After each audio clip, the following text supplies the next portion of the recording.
ouvis a minha prece e de manhã já me escutais. Desde cedo eu me preparo para vós e permaneço à vossa espera. Graça e paz, cara amiga, caro amigo que acompanha diariamente a nossa meditação sobre a Palavra de Deus no Santo Evangelho, Palavra de Deus na Santa Liturgia, nesta quarta-feira da 12ª semana do Tempo Comum. Nós estamos acompanhando a leitura do Evangelho de Nosso Senhor Jesus Cristo, segundo o evangelista Mateus. Estamos caminhando para a conclusão desse primeiro discurso que nos é apresentado no Evangelho de Mateus, o chamado Sermão da Montanha, que vai do 5º capítulo até o 7º do Evangelho de Mateus. E nós estamos lendo este capítulo conclusivo, o capítulo 7º. Hoje leremos dos versículos 15 até o versículo 20. Eu sou o Padre José Raimundo dos Santos, sou da Diocese de Amargosa, na Bahia, e tenho a alegria de acompanhar com você hoje a leitura desta parte do Sermão da Montanha, quando Jesus nos orienta para que a gente tenha cuidado com as coisas que a gente escuta, como é que a gente escuta. Atenção aos nossos interlocutores. Ontem Jesus nos chamava a atenção para a necessidade de passar pela porta estreita. A porta estreita é a porta dos relacionamentos. Quanto mais estreitos os relacionamentos, muitas vezes eles se apresentam mais difíceis. São relacionamentos que carregam consigo realmente dificuldades. Vai ter todo um capítulo, um discurso no Evangelho de Mateus que é destinado à vida da comunidade, à vida da igreja, como viver comunitariamente. Ontem a gente escutava de Jesus aquele chamado de atenção para como é que a gente fala, quando é que a gente fala, para a gente ter cuidado de discernir o que é que a gente deve falar, para quem a gente deve falar, em que atmosfera a gente deve falar, não jogar a coisas santas para os cães, atiçar as pérolas da gente para os porcos. Se tem coisa preciosa, a gente deve saber o que fazer com as coisas preciosas, porque a coisa preciosa que a gente tem como cristão e como cristã para oferecer ao mundo é o reino de Deus. Jesus vai dizer que o reino dos céus é como um homem que procurava pérolas preciosas. Portanto, a pérola preciosa é o Evangelho. A pérola preciosa é a boa notícia de Jesus que a gente deve dar ao mundo. Mas a gente precisa entender quando é também que tem receptividade do outro para fazer isso. E tem uma coisa que é muito interessante. Jesus uma vez alertou seus discípulos dizendo que os filhos deste mundo, ele dizia, os filhos das trevas são mais espertos do que os filhos da luz para fazerem os seus negócios. Muitas vezes nós que somos cristãos, não temos tanta atenção para como e quando, de que forma a gente deve se comunicar.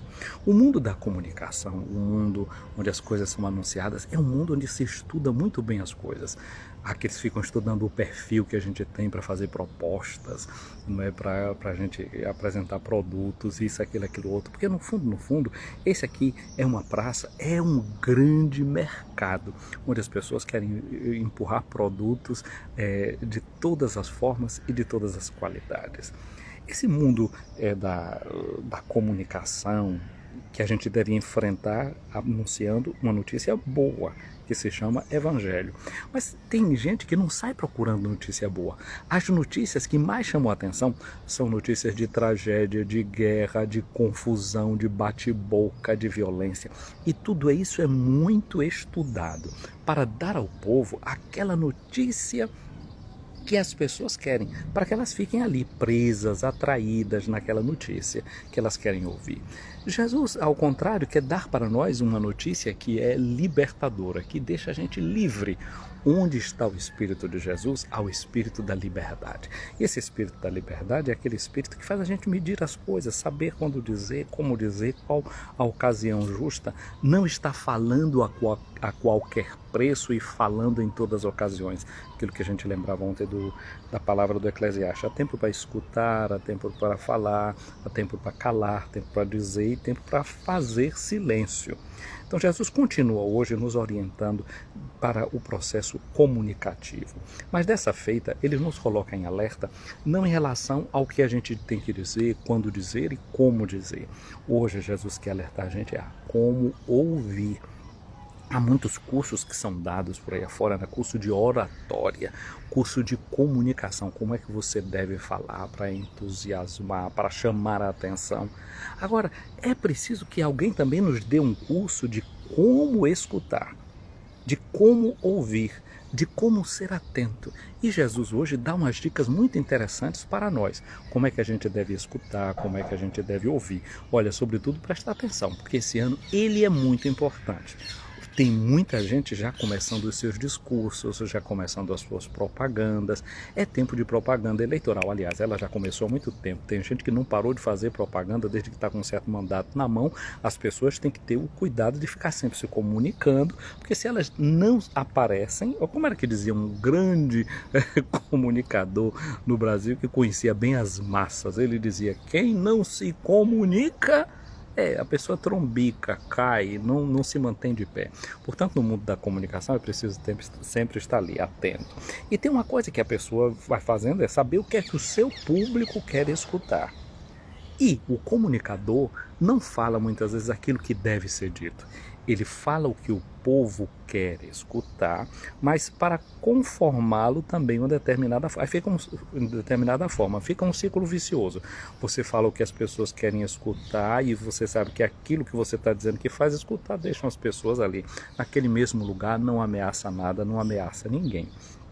Jesus, portanto, agora quer nos ajudar a ter aquilo que nós chamamos de consciência crítica.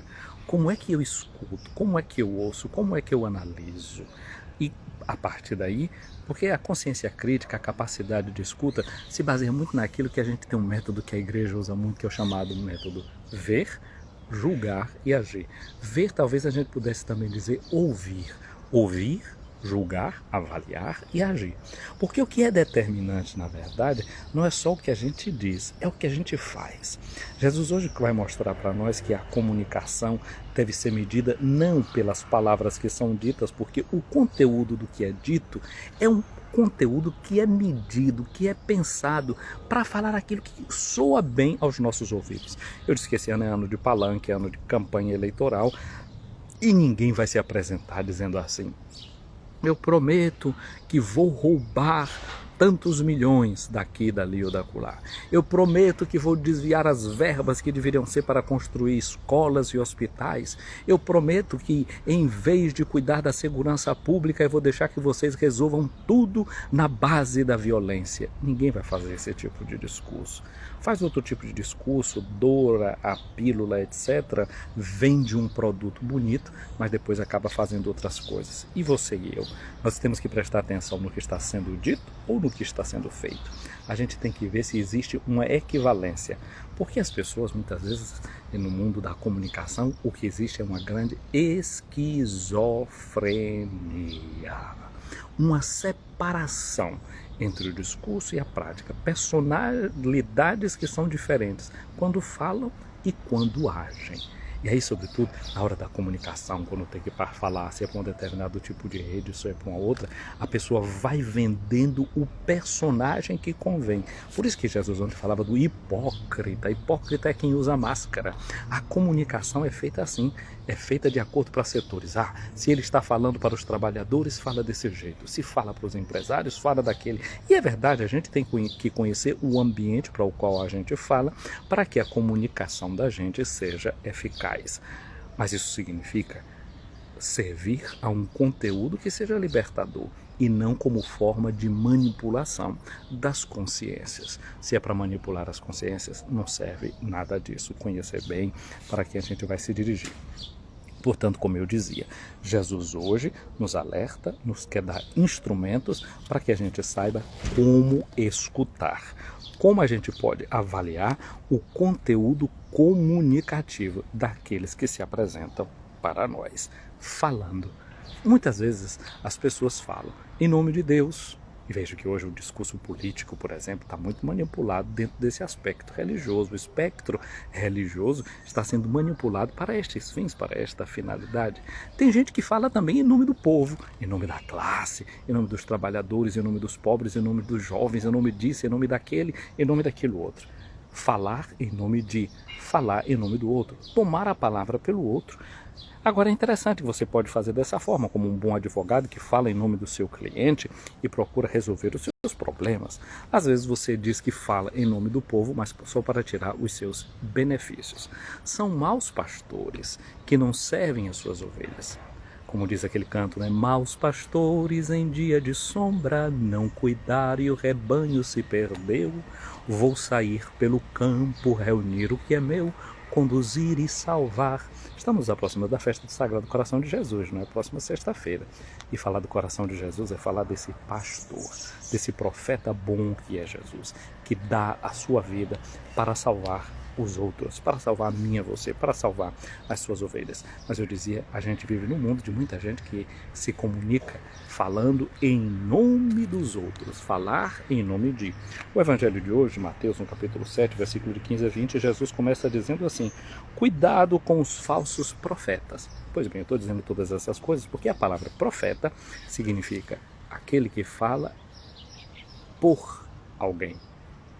A palavra profeta tem duas partes dentro dela. Esse pró, que significa falar diante de, que significa falar com uma certa antecipação, vendo que está diante, mas significa também falar em nome de alguém. Como quando a gente vê na palavra pró-reitor. O pró-reitor é aquele que está no lugar do reitor, que faz as vezes do reitor de uma universidade. Então, o profeta é aquele que fala em nome de Deus. Então, o profeta sempre começava no Antigo Testamento falando assim: assim diz o Senhor. Ele traz uma palavra que é a palavra de Deus. Hoje, nos meios de comunicação, tem muita gente que vai falando em nome de certos setores, em nome de certas classes, em nome de alguém. Tem gente sempre querendo falar em nome dos outros. E falando em nome dos outros, o que é que eles querem, o que é que eles desejam?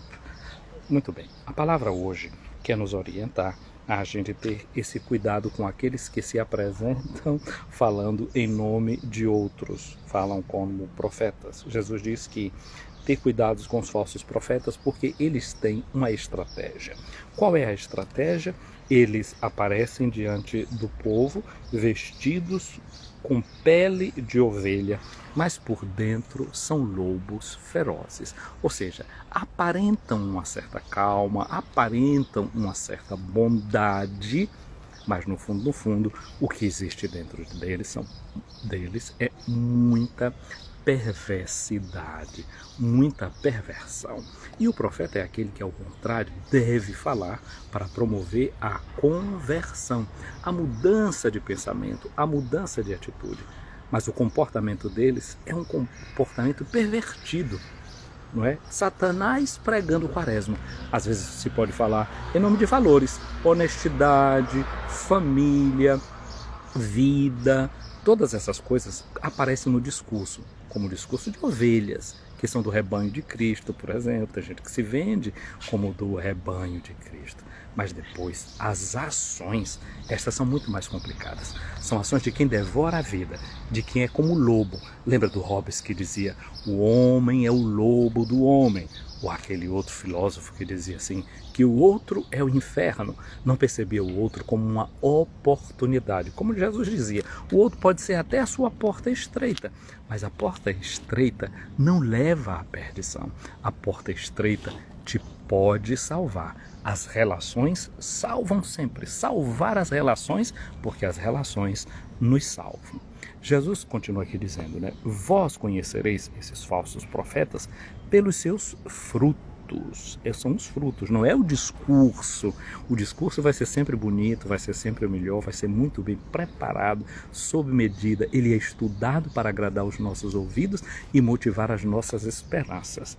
Mas a questão é a gente olhar a vida dessas pessoas, o comprometimento delas. Nós, como educadores, como educadoras, devemos falar com o nosso comportamento. É aquilo que os antigos já diziam: as palavras comovem, mas os exemplos arrastam. Aí você vê, família, família, família, família. Mas vem cá, quantas relações é que já teve? Quantos filhos que tem? Com quantas relações? Vem cá. E de você? Fala de valores como fidelidade, respeito. Claro, ninguém deve estar julgando ninguém, o coração das pessoas. Mas a gente deve perceber as idiosincrasias, as incapacidade que as pessoas têm, que nós temos de manter a unidade entre o discurso e a nossa ação. Então o que Jesus está pedindo é para a gente julgar não o discurso, mas a ação, o comportamento. E aí a gente saber identificar se aquele realmente está sendo profeta da verdade ou é um profeta de mentira. É uma flor artificial, não uma flor verdadeira. Por acaso, pergunta Jesus, se colhem uvas de espinheiros ou figos de urtigas? Assim toda árvore boa produz bom fruto, produz frutos bons, toda árvore má produz frutos maus. Uma árvore boa não pode dar frutos maus, nem árvore má pode produzir frutos bons. Toda árvore que não dá bom fruto é cortada e jogada no fogo. Portanto, pelos frutos vós os conhecereis. Esta é a palavra de Jesus, é a orientação para a nossa comunicação, para a nossa capacidade de ouvir. Ouvir os discursos comparando com a prática. Olhar os discursos comparando com os resultados. Em certos campos da vida, o que a gente tem que realmente pedir e medir é resultado. Por exemplo, nesse campo no qual hoje, nesse ano, nós vamos nos confrontar. Então, não é ficar atento só a muita conversa, é medir resultados, resultados eficazes. As pessoas têm que dar um resultado em favor da vida, em favor da família, em favor da economia, em favor do bem-estar de todos. É por aí que a gente deve medir o comportamento daqueles que chegaram querendo falar e representar a mim, a você e a outras tantas classes e a outras tantas pessoas. O Evangelho de hoje, acho que ele nos ilumina muito para a gente prestar atenção a isso. Na vida pessoal também, a gente poderia pensar nessa palavra de Jesus que ele nos disse no contexto da última ceia, no capítulo 15 do Evangelho de João. Permaneçam em mim e eu permanecerei em vós. Quem permanece em mim há de dar frutos. Então vamos tentar permanecer unidos a Jesus para que realmente a nossa vida seja uma vida frutuosa, seja uma vida que produz aqueles resultados que devem ser aqueles resultados que Jesus realmente espera de mim e de você. Santo Agostinho, em uma certa meditação sobre a primeira carta de São João, ele diz assim: ama e faz aquilo que tu queres. Atentos. Porque fazer o que quer não é fazer simplesmente o que dá na teia da gente. Porque quem ama vai sempre fazer o bem. Quem ama vai desejar o bem. Aí eles assim, faz o que tu queres. Se tu falas, falas por amor. Se tu repreende, repreende por amor. Se tu calas, calas por amor. Porque de uma raiz assim boa não pode produzir, não pode sair outro fruto senão o bem. Então peçamos ao Senhor hoje que a gente fique radicados no amor, para que os nossos frutos sejam frutos que permaneçam. Depois que a gente passe, as pessoas ainda possam continuar usufruindo da nossa passagem, da nossa presença nesse mundo, pela eficácia da nossa vivência. Minha amiga, meu amigo, para você eu quero pedir neste dia a bênção de Deus. Ouvi, Senhor, a minha oração. Chegue até vós o meu clamor. Minha amiga, meu amigo, o Senhor esteja acima de ti para te proteger, à tua frente para te guiar, atrás de ti para te defender, ao teu lado para te acompanhar, dentro de ti para te abençoar. Que a bênção de Deus Todo-Poderoso, Pai, Filho e Espírito Santo, desça sobre ti, minha amiga, meu amigo, e permaneça para sempre. Amém. Gente querida, eu vou ficando por aqui. Quero lhe perguntar, você está inscrito nos nossos canais, aí o canal Padre José Raimundo Escutando a Palavra, você está indo lá curtindo os nossos vídeos, comentando o que a gente produz por lá, dando a sua opinião, interage, isso é muito importante. Eu quero agradecer também a você, eu vi muita gente aí que nesses últimos dias fez umas maratonas no Facebook, lá na página do YouTube e aqui também no Instagram, curtindo vídeos, comentando coisas. Muito obrigado, isso ajuda a dar uma divulgação a essa mensagem que a gente vai dizendo, essa contribuição que a gente vai buscando fazer. Eu agradeço, sou muito reconhecido a você por essa sua ajuda. Um abraço a Odaleia, a nossa amiga Odaleia, que acompanhando a nossa meditação, a Vani Brito também aqui acompanhando a gente, a Valquíria Coelha, o Ilma Costa também acompanhando a gente nessa transmissão. Então um abraço para vocês que nos acompanham nesse momento. Eu vou salvar esse vídeo aqui nesse momento, depois vamos colocar lá nas nossas outras mídias sociais. Muito obrigado, uma abençoada quarta-feira para você, minha amiga, meu amigo.